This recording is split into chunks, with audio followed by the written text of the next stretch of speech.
दीप्ती राऊत नावाच्या नाशिकच्या पत्रकार आहेत, त्यांचं एक पुस्तक आहे, कोरडी शेती ओली डोळे नावाचं पुस्तक आहे.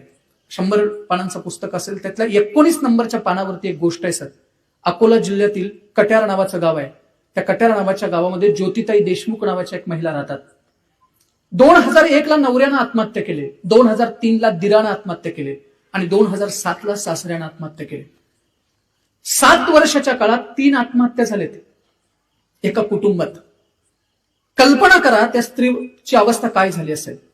सोबत जाऊ आहे, तिची बाळ आहे, आपली 2 बाळ आहेत, 29 एकर शेती आणि 3 पुरुषांनी आत्महत्या केल्या.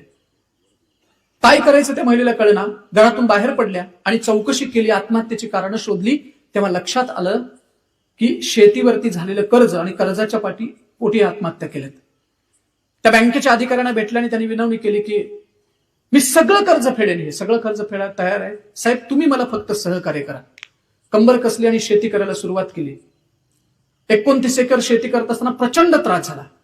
देशमुख कुटुंब कधीही घरातनं त्या बाहेर आल्या नव्हत्या, कधी व्यवहार कुणी सांगितलेले नव्हते. शेती कसाला सुरुवात केली सर. एक दिवस सोयाबीनचं पीक काढलं होतं, ट्रॅक्टर गावातला सांगितलं होता, ट्रॅक्टर आला नाही ते पीक न्यायला. रात्री 10-11 वाजेपर्यंत ज्योतिताई देशमुख शेतामध्ये त्या सोयाबीनच्या पिकाच्या शेजारी बसून होते.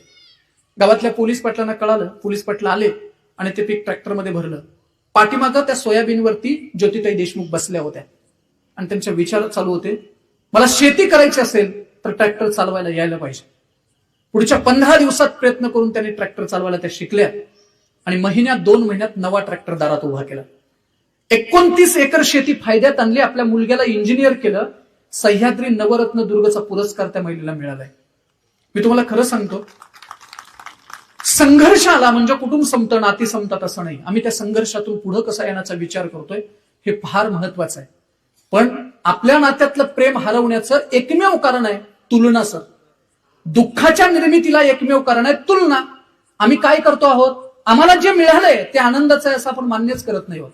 आमच्या जे वाट्याला आलंय ते किती आनंदाचं आहे हे मान्य करत नाही आहोत. माझ्या सोबत जे आहे ते खूप सुखाचं आहे हे आपण मान्य करत नाही आहोत. तुलना प्रचंड आहे, भयानक तुलना आहे. म्हणजे पलीकडच्या